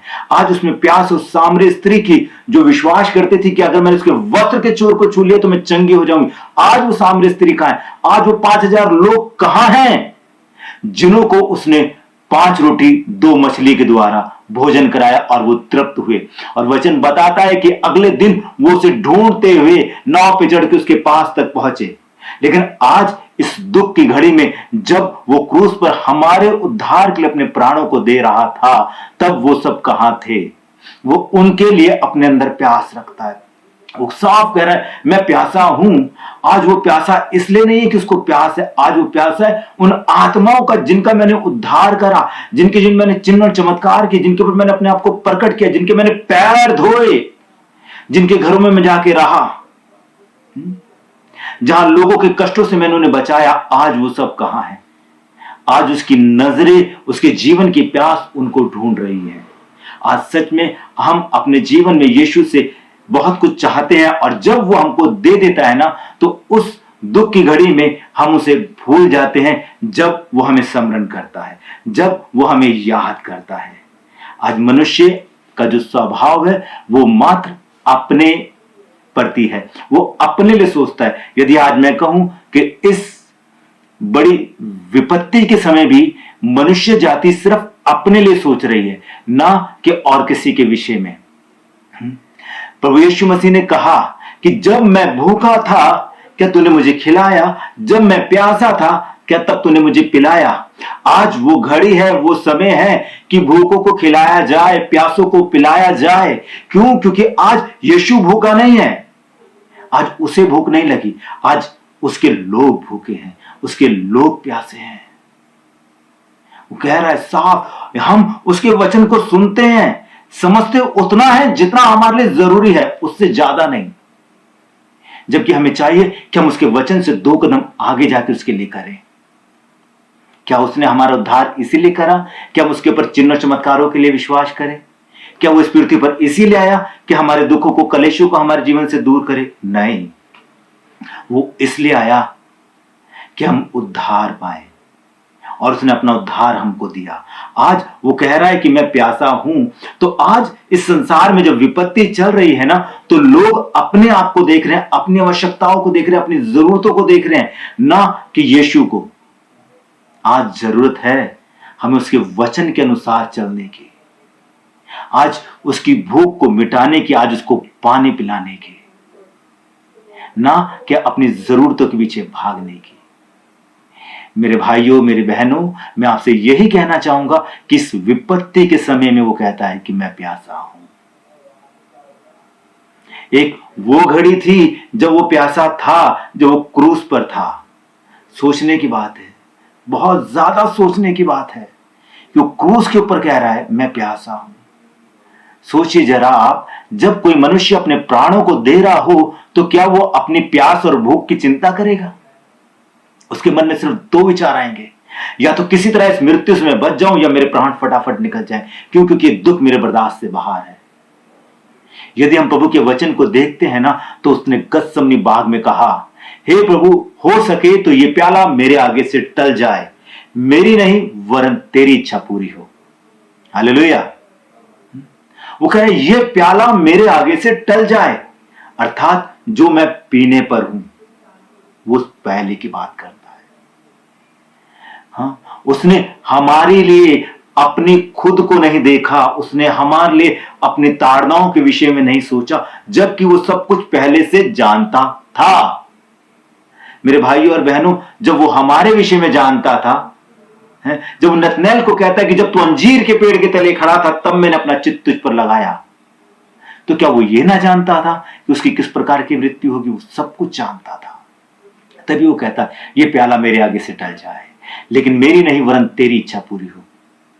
धन्यवाद हो उस परमेश्वर का जिसने हमारे उद्धार के लिए उस प्याले को पिया और हमको उद्धार की आत्मा से तृप्त किया। वो प्रभु कहता है मैं प्यासा हूं।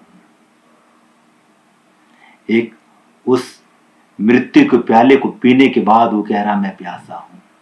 हम देखें यूहन्ना की किताब के अंदर भी वो कहता है, उसका 7 अध्याय और उसकी 37 आयत, पर्व के अंतिम दिन जो मुख्य दिन है, यीशु खड़ा हुआ और पुकार कर कहा, यदि कोई प्यासा हो तो मेरे पास आए और पिए। हालेलुया। मेरे भाइयों, मेरी बहनों, वचन कह रहा है कि वो पर्व के अंतिम दिन, एक विशेष दिन, वो कह रहा है जो मुख्य दिन था, एक विशेष दिन को वो कह रहा है खड़े होके सबके लिए, जो कोई प्यासा है मेरे पास आए और पिए। मेरे भाइयों, मेरे बहनों, वो उस समय हमें पिलाने की बात करता है। जो पिलाने की वो बात हमसे करता है वो मात्र पानी नहीं है, वो अनंत जीवन है। क्यों? क्योंकि इसी यूहन्ना की किताब उसके 4 अध्याय के अंदर वचन इस प्रकार से कहता है, इसकी 14 आयत में, परंतु जो कोई उस जल में से पिएगा जो मैं उसे दूंगा, वह फिर अनंत काल तक प्यासा ना होगा, वरन जो जल मैं उसे दूंगा वह उसमें एक सोता बन जाएगा जो अनंत जीवन के लिए उमड़ता रहेगा। हालेलुया। सोचिए एक बार, वो कह रहा है वो उसमें से एक सोता बन जाएगा जो उमड़ता रहेगा, जो जल मैं उसे दूंगा। वो परमेश्वर कह रहा है मैं प्यासा हूं। कितनी अजीब बात लगती है जब उसने हमें पिलाया जीवन के जल से, अनंत जीवन का जल, आज उसके सोते हम में से उमड़ते हैं। आज हम उसकी बातों को दूसरों तक पहुंचाते, उसके वचन लोगों को बताते हैं और उन्हें यीशु के पास लाते हैं। वो यीशु कह रहा है मैं प्यासा हूं। सोचिए थोड़ा सा, वो क्रूस पर इस बात को कहता है मैं प्यासा हूं। मैंने अभी बोला था कि जब हम क्रूस किसी की मृत्यु हो रही होती है ना, तो वो अपनी मृत्यु के समय में सिर्फ दो बातें सोचता है, या तो बहुत जल्द मेरे प्राण निकल जाए, किसी तरीके से मैं बच जाऊं। उसने कुछ नहीं सोचा, उसने सोचा तो सिर्फ उन लोगों के लिए जिनके प्रति उसने उन सारे कामों को करा जो वो करता आया था, जो उसने ठहराया था। उसने उन सारे कामों को करा और फिर वो उन्हीं लोगों के लिए प्यास रखता है। वो उन्हीं के लिए कहता है कि जितनों के जीवन में मैंने कार्य करे, मैं उनके लिए प्यासा हूं।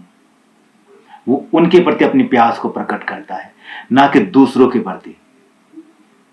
आज हमारी प्यास हमारे लिए है और उसकी प्यास हमारे लिए है। यदि हम देखें तो दोनों प्यासों को अगर हम देखते हैं ना, दोनों प्यासे ही सिर्फ हमारे लिए हैं।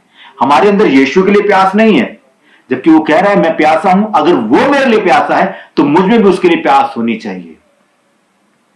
आज उसका वचन मेरे पास उतना ही है जितना मेरी आवश्यकता है। आज उसका वचन हमारे पास इतना नहीं है जितनी उसकी आवश्यकता है। मेरे भाइयों बहनों, यदि हम पुराने नियम से देखते आए तो अब्राहम जो एक पुत्र के लिए तरसता रहा, उसने 100 साल की उम्र में जाके पुत्र को पाया। वो पूरी जिंदगी परमेश्वर के कामों को करने के लिए प्यासा रहा। मूसा 40 साल राजकीय जीवन जीने के बाद 40 साल भेड़ बकरियों को पाला, और जब परमेश्वर से लेके आया ना, तो उसने परमेश्वर के आगे अपना रोना नहीं रोया, अपना दुख नहीं सुनाया कि 40 साल मैंने राजमहल में जिए थे प्रभु, 40 साल मुझे यहां हो गए, अब तू कह रहा है कि मैं वापस वहां जाऊं मरने के लिए। उसने ये बात प्रभु से कही, लेकिन उसने अपनी बातों को परमेश्वर के ऊपर हावी नहीं होने दिया। जो परमेश्वर ने कहा उसने वो किया। उसने परमेश्वर के लोगों के लिए प्यास रखी कि हाँ, किसी तरीके से मेरे इजरायली भाई बहन बच जाएं, किसी तरीके से उनके प्राण बच जाएं। वो मिस्री जो उन पे जुल्म ढा रहे हैं, आज मेरे भाइयों और मेरे बहनों, आज इसी प्रकार की समस्याएं जो मिस्र की तरह है हमारे जीवन में, वो हम पर जुल्म ढा रही हैं। परमेश्वर चाहता है कि हम उससे छुटकारा पाएं, लेकिन जैसी प्यास उसमें है ना, वैसी प्यास हम में होनी चाहिए। वो प्यास आज हमारे में नहीं है। वो प्यास आज हमारे जीवन के अंदर बहुत जरूरी है। वो कह रहा है मैं प्यासा हूं तो मुझे भी उसके लिए प्यासा होना चाहिए। क्यों? जिस काम के लिए उसने मुझे ठहरा है ना, ताकि उस काम को पूरा कर सकूं। मेरे भाइयों मेरी बहनों, पौलुस कहते हैं कि ये नहीं कि मैं पा चुका, वरन जिस काम के लिए मुझे ठहरा है ना, उसको पकड़ने के लिए मैं दौड़ा चला जाता हूं। वो पौलुस जिन्होंने आधा नया नियम लिख दिया, जिन्होंने अपना जीवन जेल में गुजार दिया, जो ये नहीं जानते थे कि मैं कब छूटूंगा। मेरे भाइयों मेरे बहनों, यदि इस प्रकार का कोई दुख को विपत्ति हमारे जीवन में आ जाए ना, और यीशु यदि हमको उस चीज से ना छुड़ाए और हमारा उद्धार ना करे, हमको छुटकारा ना दे, तो हम यीशु को छोड़ देते हैं। परमेश्वर का वचन हमें बताता है कि उसके अभिषिक्तों ने कैसे कैसे दुखों को उठाया, उसके लोगों ने कैसे कैसी विपत्तियों को अपने जीवन में देखा और उसमें बढ़ते रहे। आज हमें भी अपने दुखों के अंदर सिर्फ उससे चिन्ह और चमत्कारों की आशा नहीं रखनी चाहिए। आज हमें अपने दुखों को उसकी आज्ञा मानने के लिए प्रेरित करना चाहिए कि हम अपने दुखों के अंदर उसकी आज्ञाओं को माने। वो क्या कहता है? अय्यूब एक बहुत अच्छा उदाहरण है इस बात का। अय्यूब के जीवन में जो कुछ घटा, यदि वो सब आज हमारे जीवन में घटना आरंभ हो जाए ना, तो हम कब की अपनी प्यास को यीशु मसीह के प्रति खत्म कर दे। लेकिन अय्यूब ने अपनी प्यास को बनाए रखा, और जब उसने अपनी प्यास को बनाए रखा तो उसने उस उद्धार को देखा और उसने परमेश्वर से उन आशीषों को पाया जो आशीषें प्रभु ने उनके लिए ठहराई थी। यदि आज वही प्यास हमारे अंदर आ जाए तो हम भी उन आशीषों को पा सकते हैं जो प्रभु ने हमारे लिए ठहराई। प्रभु यीशु मसीह ने परमेश्वर की तमाम आज्ञाओं को, प्यास को अपने अंदर रखते हुए जब उसको पूरा किया ना, तब वो स्वर्गीय पिता के दाहिने विराजमान हो, ना कि अपनी इच्छाओं को पूरा करते हुए। आज हमें भी अपने जीवन में उसके प्रति प्यास रखनी है, ताकि हमारे जीवन से उसकी इच्छा पूरी हो, ना कि हमारी। परमेश्वर इस वचन के सुने और सुनाए जाने पर अपनी आशीष को दे। सबको जय मसीह की। आप सभी को जय मसीह की। मैं वर्ड इन एक्शन से पास्टर संजय आपके सामने आज गुड फ्राइडे पर प्रभु यीशु मसीह के अंतिम कुछ वचनों के में से जो यूहन्ना की किताब 19 का 30 बताता है पूरा हुआ। प्रभु ने अपने अंतिम 7 शब्दों में से इन छठे वचन को कहा और जब परमेश्वर ने इन वचनों को बोला तो उसने अपने दी हुई तमाम व्यवस्थाओं को पूरा कर दिया जो भी भविष्यवक्ताओं के द्वारा व्यवस्था दी गई थी।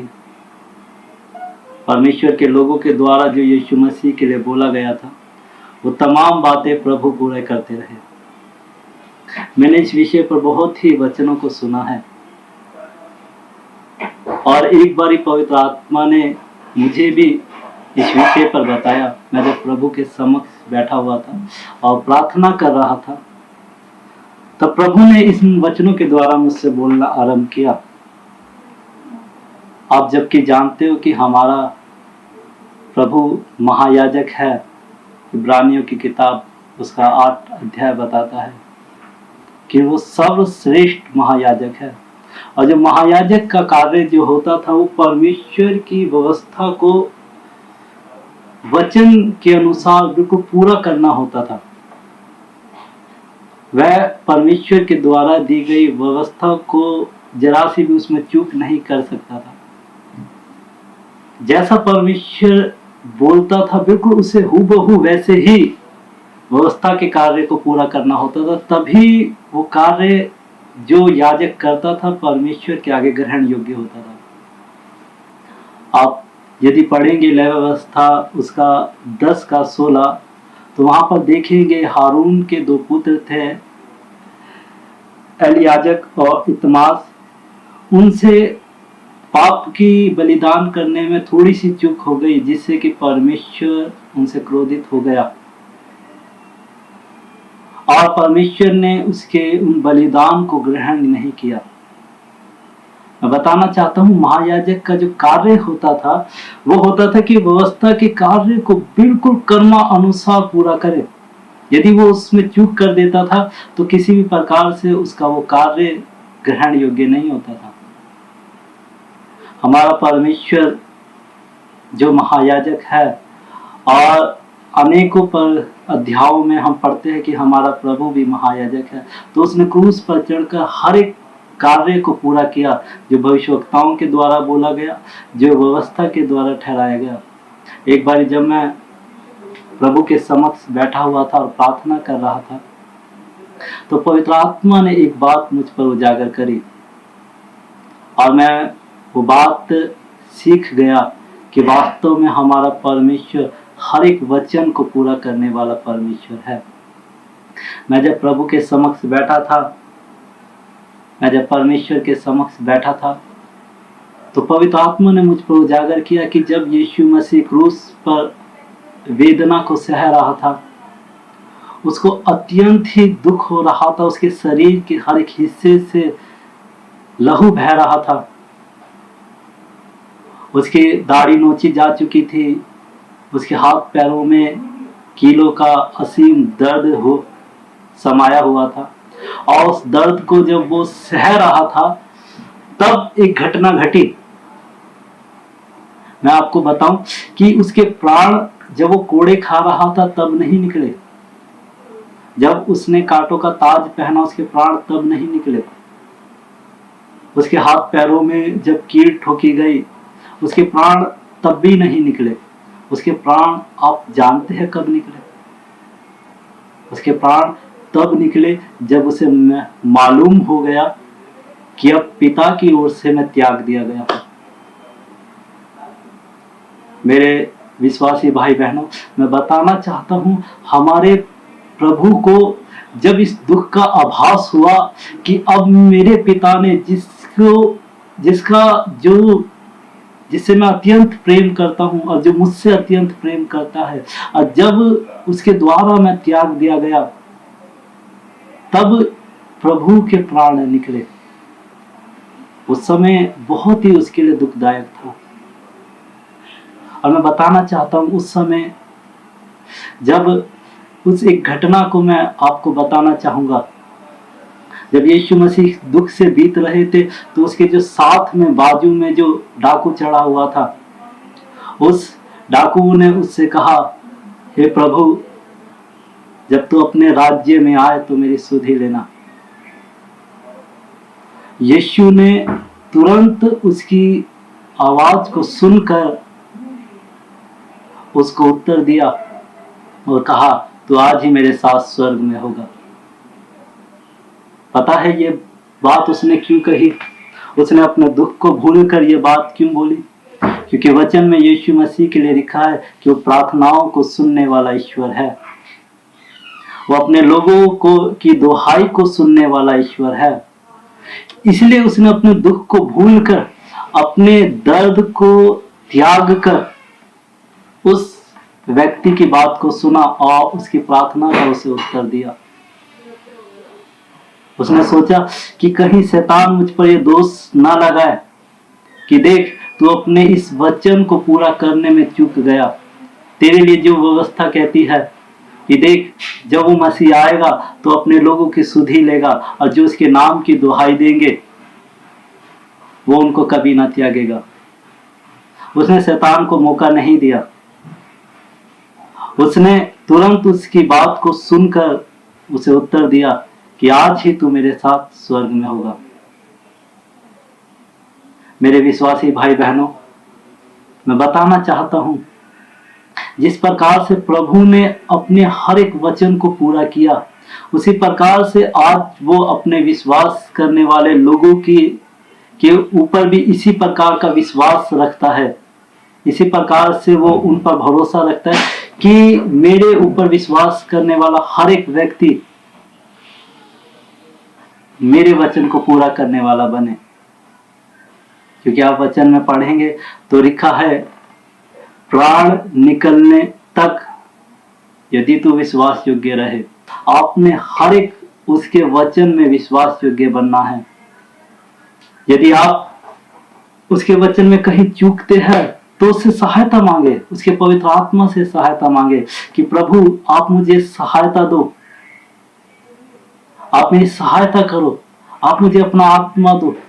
क्योंकि मेरे प्रिय, वचन एक जगह कहता है, जब सर्व सिद्ध आएगा तो हर एक अधूरापन मिट जाएगा। यदि आपके अंदर आज कहीं पर भी अधूरापन है, आप वचन को मानने में चूक जाते हैं, उसको ग्रहण करने में चूक जाते हैं या उसको पूरा करने में चूक जाते हैं, तो उस सर्व सिद्ध से उसके पवित्र आत्मा को मांगे और से कहे, प्रभु जिस प्रकार से क्रूस पर चढ़कर आपने हर एक परिस्थिति में अपनी व्यवस्था को पूरा किया, अपने वचनों को माना, उसी प्रकार से आप मुझे वो आत्मा दो कि मैं भी आप हर एक परिस्थिति में, हर एक स्थिति में मैं परमेश्वर आपके वचनों को मान सकूं।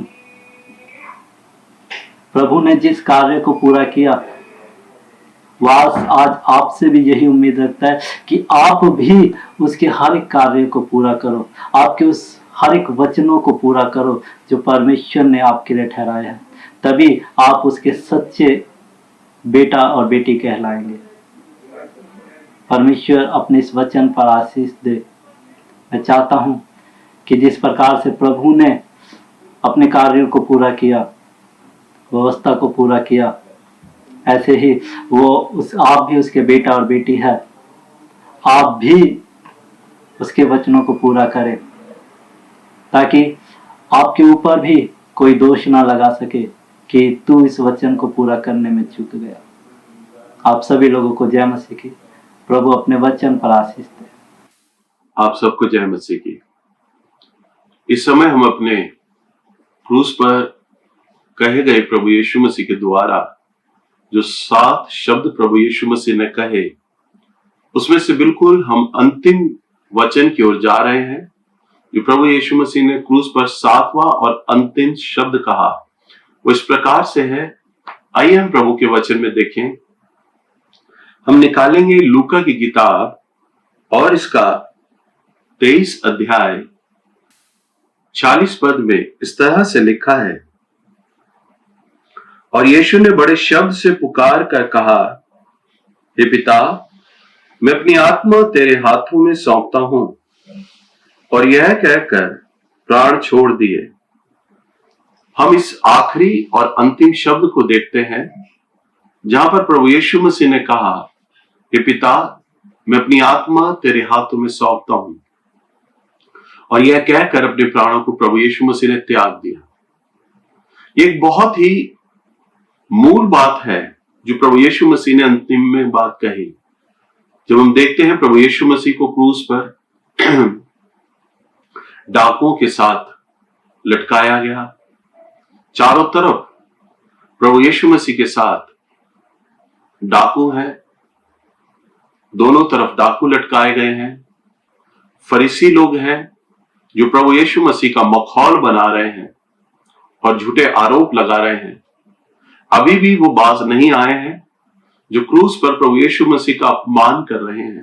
हम देखते हैं रोमी सैनिक प्रभु यीशु मसीह के हर जख्म पर, हर दर्द पर हंसी उड़ा रहे थे, मखौल बना रहे थे। प्रभु के सर पर जब कांटों का ताज रखा गया, उस वक्त भी प्रभु जब वेदना को महसूस कर रहे हैं, उस वेदना में भी वो हंस रहे हैं।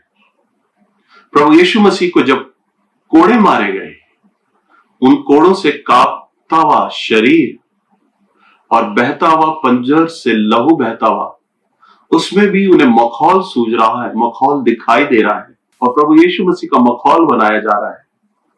हर दर्द, हर जख्म पर, हर लहू के कतरे पर वो हंस रहे हैं।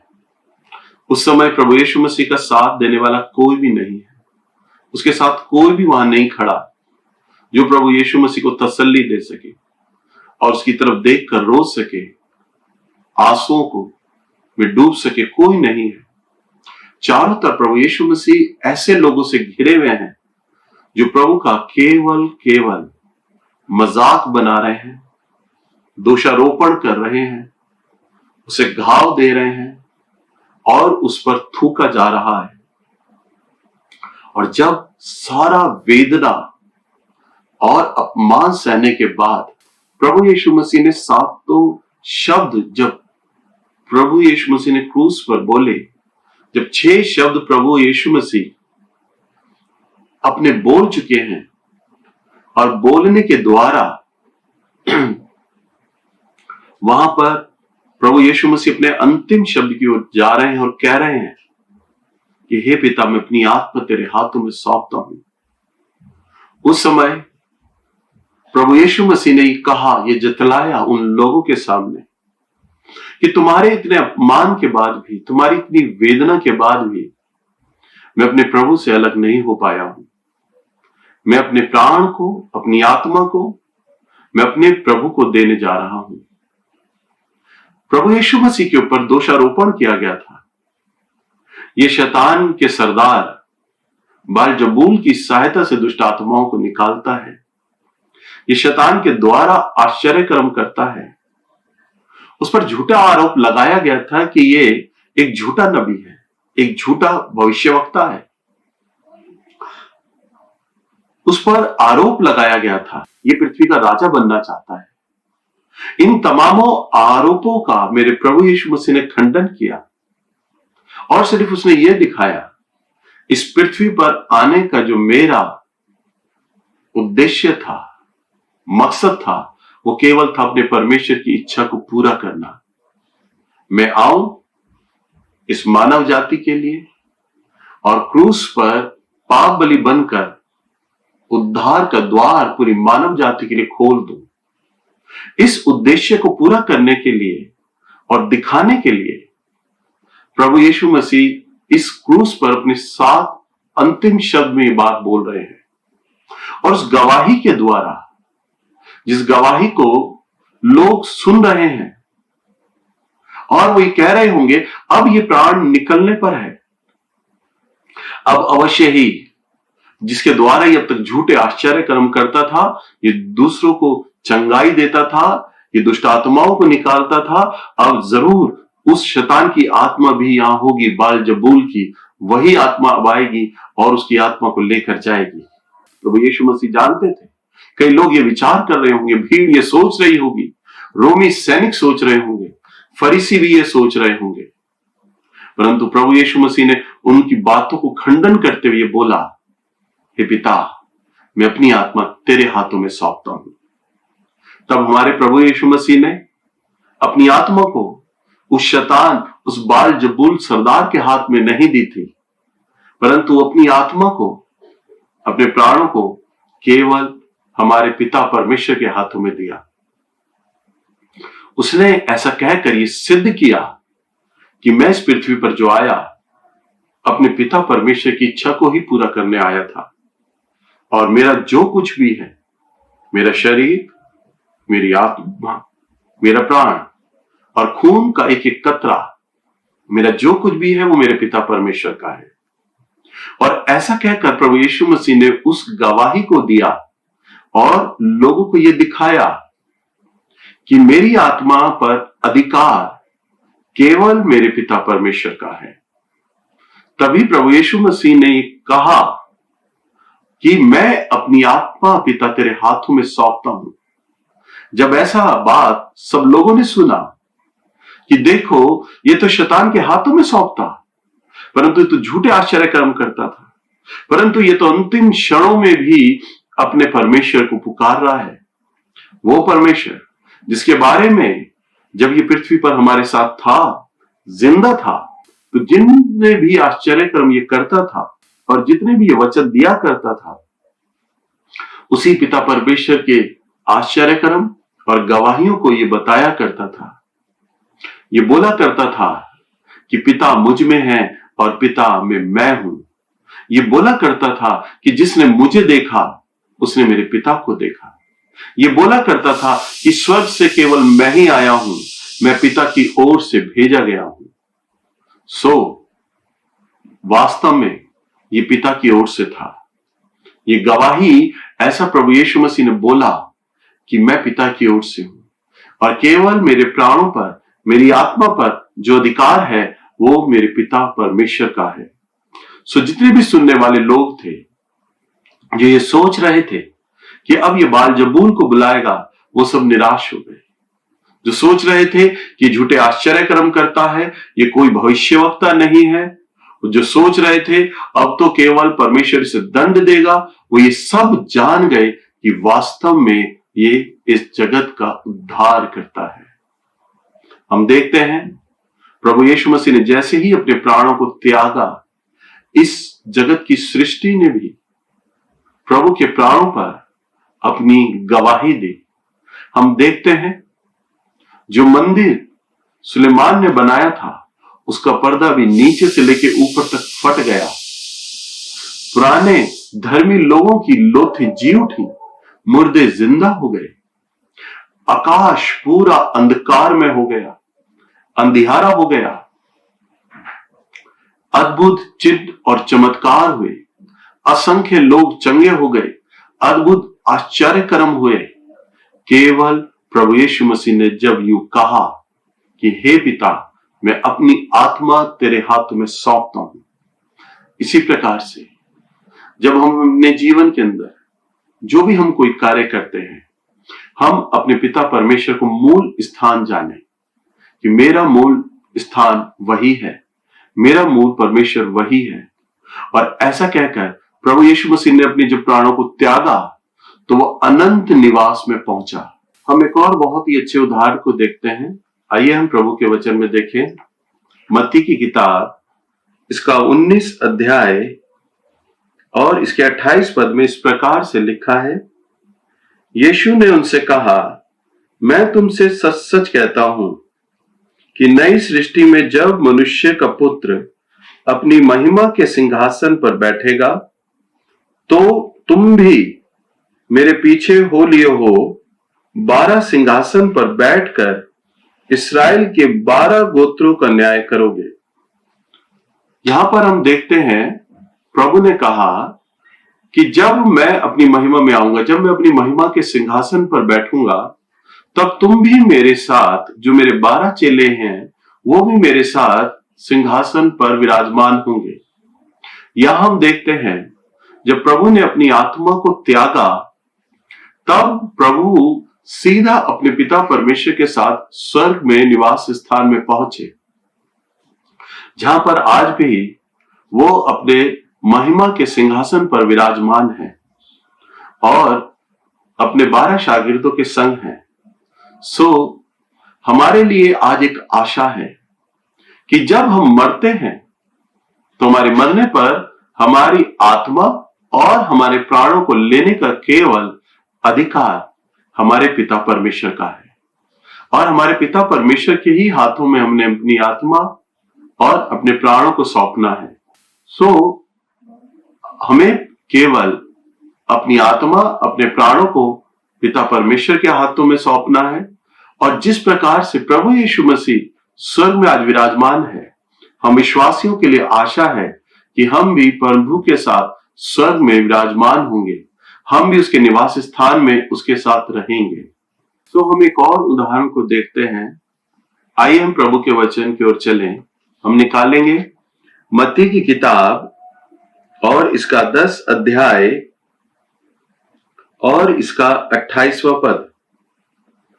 जो शरीर को घात करते हैं पर आत्मा को घात नहीं कर सकते, उनसे मत डरना, पर उनसे डरो जो आत्मा और शरीर, जो दोनों को नरक में नष्ट कर सकता है। यहां पर हम प्रभु के वचन में देखते हैं कि प्रभु ने कहा, उनसे डरो जो आत्मा और शरीर दोनों को घात कर सकता है। आज इस जगत के लोग किन से डरते हैं? जो शरीर को घात करते हैं उनसे डरते हैं, परंतु उनसे नहीं डरते जो आत्मा और शरीर यानी पिता परमेश्वर के विषय में है, जो आत्मा और शरीर दोनों को घात कर सकता है और नरक में डाल सकता है। इस जगत के लोग तो केवल हमारे शरीर की हानि पहुंचा सकते हैं, केवल हमारे शरीर को तोड़ सकते हैं, हमारे शरीर को घात कर सकते हैं। मेरे प्रियो, हमें केवल इस बात को समझना और जानना है कि जैसा प्रभु यीशु मसीह जब क्रूस पर थे और प्रभु यीशु मसीह को जब वेदना दी गई, जब कांटों का ताज पहनाया गया, जब क्रूस पर लटकाया गया, जब थूका गया, प्रभु यीशु मसीह से बार बार फरीसी लोग और राजा पिलातुस ने भी प्रभु से पूछा, क्या तू यहूदियों को राजा है? तो प्रभु यीशु मसीह ने उनके सामने स्वीकारा कि तुम मुझे बादलों पर आता हुआ देखोगे। तो प्रभु यीशु मसीह उन लोगों से नहीं डरे कि कुछ देर बाद अब ये मेरे शरीर को घात करेंगे, ये मुझ पे पथराव करेंगे, मेरे सर पर कांटों का ताज पहनाया जाएगा, मुझ पर बहुतायत से थूका जाएगा। मैंने बाइबल से संबंधित एक पुस्तक को पढ़ा था, उसमें लिखा था कि प्रभु यीशु मसीह पे इतना थूका गया था कि 20-20 लीटर की 2 बाल्टियां तक भरी जा सकती थी। और हम देखते हैं साधारणतः 2 20-20 लीटर की बाल्टी के पानी से तो एक मनुष्य नहा लेता है। यानी प्रभु यीशु मसीह पर इतना थूक डाला गया था जैसे मानो उसका स्नान हो गया हो। प्रभु यीशु मसीह पूरे तर थे थूक से। इतना घृणित, इतना अपमानजनक हमारे प्रभु यीशु मसीह ने केवल किसके लिए सहा? हम पापी मनुष्य के लिए सहा। वो सारा दर्द, सारी वेदना, सारी पीड़ा और एक दर्दनाक मृत्यु, अर्थात हम पापियों के लिए बलिदान उसने सहा। वो शरीर के घात करने वालों से नहीं डरा। उसने राजाओं के सामने घुटने नहीं टेके, उसने फरीसियों के सामने घुटने नहीं टेके, उसने पिता परमेश्वर को लेकर कोई भी झूठी गवाही नहीं दी। वो अपनी बात पर अटल रहा। उसने कहा कि देखो वो समय आएगा कि तुम मुझे बादलों पर आता हुआ देखोगे। उसने कोई भी बात को, गलत बात को स्वीकारा नहीं। उसने सिर्फ कहा, मैं अपने पिता की इच्छा पूरा करने आया हूं। सो मेरे प्रियो, प्रभु यीशु मसीह ने अंतिम और आखिरी शब्द में हमें उदाहरण दिया और कहा कि पिता, मैं अपनी आत्मा तेरे हाथों में सौंपता हूं। ऐसा कहकर ही उसने दिखाया एक हमारे सामने उदाहरण रखा कि तुम्हें मेरे बच्चों मेरी तरह जीना है। शरीर के घात करने वालों की चिंता मत करना, परंतु उसकी चिंता करना जो तुम्हारे आत्मा और शरीर दोनों की घात कर सकता है, जिसे वो दंड दे सकता है, जिसे वो नरक की आग में जला सकता है। सो हमारा ये जीवन थोड़े ही दिन का है, ये नश्वर और नाशमान जीवन है। हाँ, हमारी आयु के दिन हमारे परमेश्वर ने लिखे हैं। हम कितने दिन इस पृथ्वी पर जीवित रहेंगे? 60 साल, 70 साल, 80 या 100 साल या थोड़ा और अधिक। परंतु एक दिन हम सबके प्राणों का निकलना आवश्यक है, परंतु हम अपने अनंत काल के निवास स्थान में हम परमेश्वर के साथ रहेंगे। अनंत काल अर्थात ना खत्म होने वाला समय। अगर हम प्रभु से प्रेम करेंगे, उसकी आज्ञाओं का पालन करेंगे, तो ना खत्म होने वाले निवास स्थान में हम प्रवेश करेंगे, जहां हमारा प्रभु अपने महिमा के सिंहासन पर विराजमान है। और अगर हम उसकी झूठी गवाही देंगे, उससे प्रेम नहीं करेंगे या उसकी आज्ञाओं पर नहीं चलेंगे, तो हाँ, अनंत काल का मृत्यु दंड जो हमारी आत्मा और शरीर दोनों को घात करेगा और नरक में डाल देगा, जहां रोना और दांत पीसना होगा, जहां केवल पीड़ा होगी, दांत पीसना होगा और मृत्यु होगी।